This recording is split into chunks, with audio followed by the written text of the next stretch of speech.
अस्सलाम वालेकुम। तो कैसे हैं आप लोग? रात के 10 बजे हों, आप सोने की तैयारी कर रहे हैं और आदतन आप अपना मोबाइल उठा के स्क्रॉल डाउन कर रहे हैं डिफरेंट रील्स को। और रील्स को स्क्रॉल डाउन करते-करते आपके सामने एक ऐसी वीडियो आए जो आपकी नींद उड़ा के रख दे और आप इस ये चीज़ सोचने पे मजबूर हो जाएँ कि कौन है ये लोग? कहां से आते हैं ये? और जब आप इस चीज़ को नोट करें कि उस वीडियो को, उस रील को 10 लाख से ज़्यादा लोग देख चुके हैं, तो फिर उसके ऊपर परेशान होना बनता है।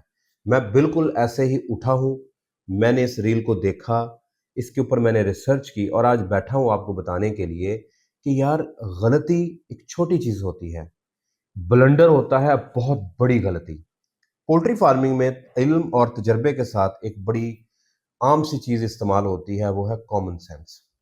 मैं आपको एक वीडियो दिखा रहा हूँ और आप वो वीडियो देखेंगे जिसके अंदर बड़े फ़ख्र के साथ एक ब्लंडर किया जा रहा है और उसको कामयाबी के साथ वीडियो शूट करके आप लोगों को भी बताया जा रहा है कि मैं ये ब्लंडर कर रहा हूँ और मैं क्यों कर रहा हूँ। आइए वीडियो को देखें। वीडियो आप देख रहे हैं, वीडियो के अंदर 2500 मुर्गियाँ दिखाई गई हैं और एक ड्रम के अंदर से ये बहुत गंदी सी कोई फ़ीड निकाल के, जिसको देखना बड़ा उलझन का काम है, बर्ड्स को खिलाई जा रही है और कहा ये जा रहा है कि ये 140 दिन के बाद 6-7 लाख रुपए प्रॉफ़िट कमा रहे हैं, सिर्फ़ 2500 बर्ड्स में, क्योंकि ये कमर्शियल फ़ीड यूज़ नहीं करते।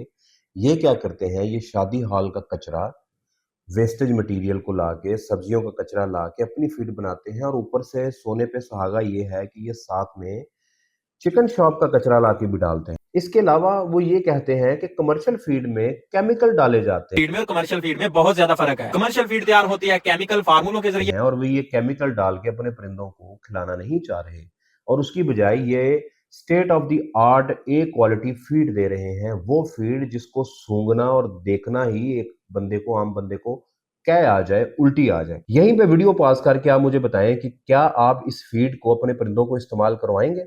ये ऊपर आपको मैं क्विज़ दे रहा हूँ, आप करवाना पसंद करेंगे? ज़्यादातर लोगों का जवाब नहीं में होगा। आज की वीडियो में हम ये बात करेंगे कि ये जो बात बार-बार हमारे सामने आती है कि कमर्शियल फीड में केमिकल्स डाले जाते हैं, क्या ये वाक़ई सच्चाई है? और ये जो फीड इन्होंने तैयार की है, पोल्ट्री वेस्ट है इसके अंदर शादी हाल का कचरा, इसमें क्या प्रॉब्लम है? आपके परिंदों को क्या वो न्यूट्रिशन मिल रही है? अंडे के लिए रखे हैं, क्या अंडों की न्यूट्रिशन पूरी है? गोश्त के लिए रखे हैं, तो क्या गोश्त की न्यूट्रिशन पूरी है? मैं एक मुस्तनद वेटनेरियन आपको इतने सालों से एजुकेट कर रहा हूँ, मैंने आज तक आपको इस तरह की फीड का मशवरा क्यों नहीं दिया? आज की वीडियो में बात करेंगे, वीडियो बड़ी इन्फॉर्मेटिव होगी। आप अगर चैनल पे नए हैं तो सब्सक्राइब करें। 60% लोग सब्सक्रिप्शन के बगैर देखते हैं। हमने अब वहाँ पे गोल्डन बटन लगाना है, तो हेल्प करें मेरी। चैनल को सब्सक्राइब करें, वीडियो को लाइक करें, ज़्यादा से ज़्यादा शेयर करें। सबसे पहली बात दोस्तों, मैं आपको ये बताऊँ कि ये देखने में बहुत अच्छा लग रहा होगा कि शादी हालों पे गए, उनकी रिक्वेस्ट की, उनको थोड़े से पैसे दिए, उनसे कचरा उठाया, पोल्ट्री चिकन शॉप का आपने कचरा उठाया, लाके उसकी फीड तैयार करके अपने परिंदों को दे दी।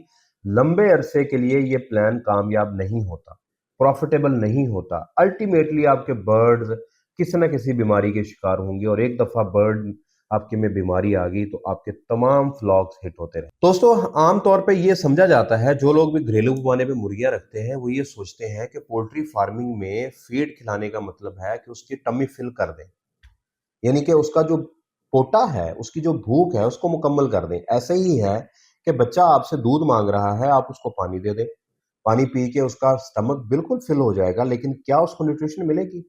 बेशुमार वजह हैं जो इस खुराक के अंदर जो ये दिखा रहे हैं भाई कि हम ला के इस तरह से इस्तेमाल करवाते हैं इसमें, लेकिन मैं आपको वो वजह बताऊंगा जो आपसे रिलेटेड है। पहली वजह, शादी हालों का जो वेस्ट है उसमें फैट बहुत ज्यादा होती है। आपको पता है, ऑयल का, घी का बेदरेग इस्तेमाल किया जाता है। कार्बोहाइड्रेट्स बहुत ज्यादा होते हैं क्योंकि चावलों, ज़ाहिर है बिरयानी या पुलाव या उसके अंदर जर्दा, किसी ना किसी फार्म के अंदर आपको चावल मिल रहे होते हैं, तो कार्बोहाइड्रेट्स बहुत ज्यादा हैं, फैट बहुत ज्यादा है, प्रोटीन बहुत कम है क्योंकि आपको जो वहां पे हड्डियां मिलेंगी उसके ऊपर गोश्त कम होगा। ठीक है, तो प्रोटीन तो मिल ही नहीं रही। नतीजतन क्या होगा कि प्रोटीन कम है, फैट ज्यादा है, कार्बोहाइड्रेट ज्यादा है, तो बर्ड की ग्रोथ पुअर होगी, एग प्रोडक्शन रुक जाएगी, चर्बी बढ़ना शुरू हो जाएगी और परिंदे आपके सोकड़े में चले जाएंगे। दूसरे नंबर पे बहुत ज्यादा इसमें सॉल्ट होता है, स्पाइसेस होते हैं, मसाले होते हैं। बर्ड को ये चीजें पसंद नहीं। ठीक है, उसमें टेस्ट बर्ड्स नहीं होते इतने ज्यादा इंसानों के मुकाबले में, तो वो इस तरह की चीजें खा जाता है। आप जब सारा दिन, पूरी रात अपने बर्ड को भूखा रखेंगे, जैसे वीडियो में दिखाया जा रहा है कि उनको खाने को मिल ही कुछ नहीं रहा, तो जब आप वेस्ट डालेंगे तो उन्होंने तो खाने में पड़ना ही पड़ना है। भूखा आदमी कुछ किसी भी तरह का खाना खा लेगा, उसने तो अपना पेट भरना है ना, उसको ये थोड़ी समझ है बर्ड को कि यार मुझे इसमें नुकसान हो रहा है। तो इतना ज़्यादा सॉल्टी खाना और मसालों वाला खाना खाने के बाद उसके किडनीज़ डैमेज हो जाते हैं, लिवर डैमेज हो जाता है। बहुत ज़्यादा सॉल्टी खाना खाएँगे तो पानी की कमी भी होगी, डिहाइड्रेशन हो जाती है। तीसरा मसला है रेसिडिटी, टॉक्सिन्स। आप लेके आए हैं, आप डेली बेसिस पे तो नहीं जाएँगे ना गाड़ी लेके कि यार मैं फलाने शादी हाल से कचरा उठा लूँ, फलानी जगह से लेके आऊँ। आप उसको लाके इसी तरह ड्रम के अंदर स्टोर करेंगे ना, जिस तरह से ये भाई स्टोर कर रहे हैं। तो इस ड्रम के अंदर कौन-सी आपने ऐसे केमिकल या कोई चीज़ डाली हुई है, जिससे उसमें टॉक्सिसिटी कम हो रही है? फिर क्या होगा? टॉक्सिसिटी बढ़ेगी, गुर्दे खराब होंगे, लिवर खराब होंगे, मोर्टेलिटी बढ़ेगी। और ये ऐसे नहीं होगा कि आपने आज फीड डाली, कल ऐसे शुरू हो जाएगा। आहिस्ता-आहिस्ता आपका बर्ड बीमारी की तरफ। फिर आता है चौथा पॉइंट, डिज़ीज़ रिस्क। आपके पास जो कचरा आ रहा है, वो उन्होंने किसी जगह से फ़िल्टर तो नहीं किया, उसको ना उन्होंने हीट ट्रीटमेंट की है, ना किसी अच्छी जगह सँभाल के रखा है। वहीं जो उनका शादी हाल की बैक साइड पे उनका गंदा सा किचन होता है, वहीं जा जाके वो प्लेटें फेंक रहे होते हैं, वहीं एक ही ड्रमी के अंदर वो पता नहीं कितने अरसे से धोई है, नहीं धोई। तो कौन-सा बैक्टीरिया आता है? इकोलाई आएगी, साल्मोनेला आएगा, नेक्रोटिक एंटराइटिस बनेगा, फंगस लगेगी उसको, फिर दोबारा आपका परिंदा बीमारी की तरफ जाएगा। 5वां पॉइंट है कि सप्लाई चेन बेहतर नहीं होती। आज आप एक जगह शादी हाल पे गए, आपको वहाँ पे मिल गया कोरमा, कोरमे का आपको बचा-कुचा वेस्ट मिल गया। अगले दिन आपको राइस मिल गए हैं, अगले दिन आपको कोई और चीज़ मिल गई है, तो बर्ड को एक कंप्लीट न्यूट्रिशन भी नहीं मिल रही और कंसिस्टेंसी से कोई चीज़ भी नहीं मिल रही। किसी दिन उसको हाई प्रोटीन मिल रही है, किसी दिन आपको हाई कार्बोहाइड्रेट्स मिल रहे हैं, कभी आपको ज़्यादा फैट मिल रही है। ये तो हो गया इस फीड के अंदर जो हो रहा था फॉल्ट। अब बात करते हैं जो इन्होंने वीडियो के अंदर बोली कि कमर्शियल फीड के अंदर केमिकल डाले जाते हैं। यार ये बात सुन के ना अब कान पक गए। कमर्शियल पोल्ट्री फीड का इस वक्त बैग, अगर हम लेयर की बात करें अंडे वाली मुर्गी की, तो 6500 रुपीज़ का है कमीशन निकाल के। और अगर आप ब्रॉयलर की बात करें तो इससे 1000 रुपये महंगा है, 7500 7500 रुपीज़ का है। इतना महंगा बैग, आपकी पोल्ट्री फार्मिंग का 70% खर्चा फीड के ऊपर होता है। और आप कभी जाके पोल्ट्री फीड मिल को विजिट करें तो आपको पता चलेगा कि वहाँ state of the art labs बनी होती हैं जो एक एक इंग्रेडिएंट को चेक करती हैं। उसके अंदर कौन से केमिकल ऐसे डालेंगे जिससे बर्ड की ग्रोथ इस तरह से हो। तो स्क्रीन के ऊपर अब मैं दिखा रहा हूँ 50 किलो का किसी भी कमर्शियल फीड मिल का जो बैग है, उसमें क्या चीजें डाली जाती हैं। सबसे पहले नंबर पे होती है मकई, जो कि 65% उसका होती है। उसके बाद उसमें सोयाबीन मील डाला जाता है, ये भी वेजिटेबल सोर्स है। उसके बाद कनोला सनफ्लावर मील होता है, वेजिटेबल सोर्स है। फिर राइस पॉलिश डाली जाती है, वेजिटेबल सोर्स है। फिर डाला जाता है लाइमस्टोन, कैल्शियम के लिए डाला जाता है। फिर हमने डालते हैं डीसीपी पाउडर, ये भी हड्डियों से बनता है, ऑर्गेनिक है। उसके बाद सॉल्ट डाला जाता है, ये भी ऑर्गेनिक है। इसके बाद इसमें जो एडिटिव्स डाले जाते हैं, जिस केमिकल्स की बात करते हैं, वो केमिकल तो आप इंसान भी खा रहे होते हैं। डॉक्टर के पास जाएँ, वो कहता है जी आपको पीलिया हो गया है, आपका लिवर खून नहीं बना रहा, फॉलिक एसिड शुरू कर लें, आप मल्टीविटामिन्स खाएँ, आप फलानी चीज़ खाएँ। तो ये मल्टीविटामिन्स हैं, ये केमिकल्स नहीं हैं, तो इसमें भी मल्टीविटामिन डाले जाते हैं। जैसे कि विटामिन एडिक डाला जाता है, मिनरल्स डाले जाते हैं, अमाइनो एसिड डाले जाते हैं। कौन-सी इसमें ऐसी चीज़ है जो आपके बर्ड के लिए हार्मफुल होगी?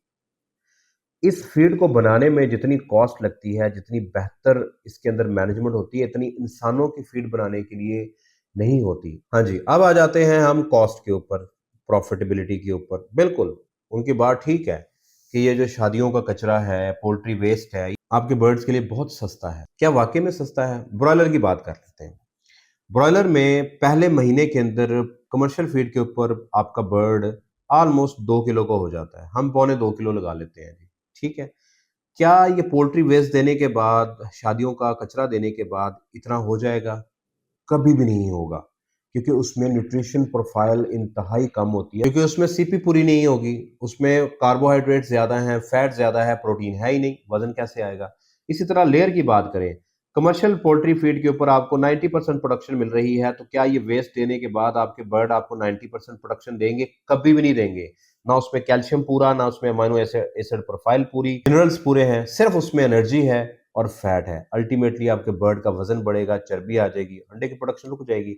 इसी तरह सील्स और गोल्डन मिस्री की बात करें तो आपका टारगेट है कि आपने 6 महीने में पट्ठी बेचनी है। आपका टारगेट है आपने 3 महीने, 45 दिन में, 60 दिन में, 90 दिन में आपने गोल्डन मिस्री बेचनी है। अगर वो वजन ही पूरा नहीं करेगी तो आपके बर्ड का रेट वो नहीं लगेगा। आप देखें दुनिया में एक रूल पॉसिबल चलता है कि जितना गुड़ डालेंगे उतना मीठा होगा।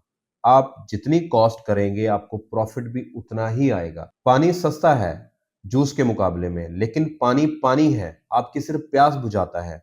लेकिन जूस के अंदर जो एनर्जी है, जो मल्टीविटामिन्स हैं, जो मिनरल्स हैं, वो पानी से आपको नहीं मिलेंगे। अब यहाँ पे आप समझ जाएं कि कॉस्ट देखनी है आपने या आपने अपने बर्ड की वेल बीइंग देखनी है, उनकी सेहत देखनी है। जी, अब हम आ जाते हैं वो 10 लाख लोग जिन्होंने इस वीडियो को देख लिया है और वो नीचे कमेंट्स भी लोगों ने काफी बुरे-बुरे किए हैं। लोगों ने खुदा का खौफ भी दिलाया हुआ है इनको कि यार आप क्या खिला रहे हैं परिंदों को। अच्छी बात है, पाकिस्तान की अवाम अकल शऊर रखती है। तो जो लोग मुझसे पूछते हैं कि फिर हम क्या करें, हम फीड की कॉस्ट को किस तरह कम करें, तो भई आप 5 टू 10% ये वाला वेस्ट ऐड कर सकते हैं। किस सूरत-ए-हाल में? जब आप लाएँ, लाके डेली बेसिस पे फ्रेशली उसको आप इस्तेमाल करें। दोस्तों मैं यहाँ पे फिर आखिर में एक बात कहूँगा कि अगर आपको ये कह रहा है कि मेरा पोल्ट्री फार्म है और मैं सिर्फ फीड वेस्टेज देता हूँ, कमर्शियल फीड नहीं देता हूँ, तो वो झूठ बोल रहा है। उसकी बुक्स चेक करें, उसके शेड पे कोई डेटा नहीं होगा।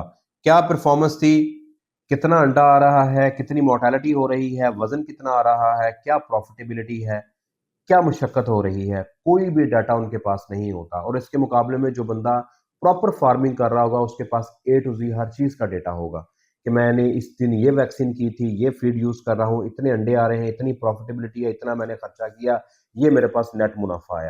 और आखिर में डॉक्टर कामरान का मैसेज आपके लिए ये है, जो लोग 10 लाख लोग इस वीडियो को देख के बैठे हैं और इसके मुताबिक कोशिश कर रहे हैं अपनी फीड बनाने की, वेडिंग वेस्ट देना चाहते हैं या आप घरेलू पैमाने पे कचरा इस्तेमाल करना चाहते हैं, आप देखें फीड आपकी पोल्ट्री फार्मिंग का 70% है। 70% जब कोई चीज़ मुनहसर होती है तो वो आपकी प्रॉफिटेबिलिटी को डायरेक्टली टच करती है। अगर आपके बर्ड की फीड ठीक नहीं है तो प्रॉफिट भी आपको नहीं मिलेगा। तो इस तरह की कोई भी भोंगी सी वीडियोस आपके सामने आती हैं तो आप हमें भेजें, हम आपको उसके ऊपर वीडियो बना के समझाएंगे कि ऐसा क्यों करना चाहिए। इसी तरह वैक्सीन के ऊपर मैं अब नेक्स्ट वीडियो बनाऊंगा। लोग एक लोकल सी वैक्सीन उठा के ले आते हैं और कहते हैं जी ये तमाम बीमारियों का हल है, ऐसा नहीं होता। उसके ऊपर नेक्स्ट वीडियो आएगी। आपने इस वीडियो को लाइक करना है, शेयर करना है, चैनल को सब्सक्राइब करना है। उससे कंसल्टेशन लेने का तरीकाकार पीआर मैनेजर को मैसेज करें। मास्टर ब्रॉयलर फार्मिंग पर आपने कोर्स परचेज करना है तो इस क्यूआर कोड को स्कैन करेंगे। अगर आप दराज से कोई प्रोडक्ट परचेज करेंगे तो इस क्यूआर कोड को स्कैन करेंगे। अगर आप फीड फॉर्मुलेशन चाहते हैं, आप चाहते हैं कि मैं आपको डिजाइन करके दूं, फॉर्मुलेट करके दूं कि आप अपने बर्ड्स को किस तरह की फीड देना चाह रहे हैं या आपकी बर्ड्स के लिए ठीक रहेगी, उसके लिए आप पीआर मैनेजर को राब्ता करेंगे। दुआ में याद रखिएगा। अगली वीडियो तक के लिए अल्लाह हाफ़िज़।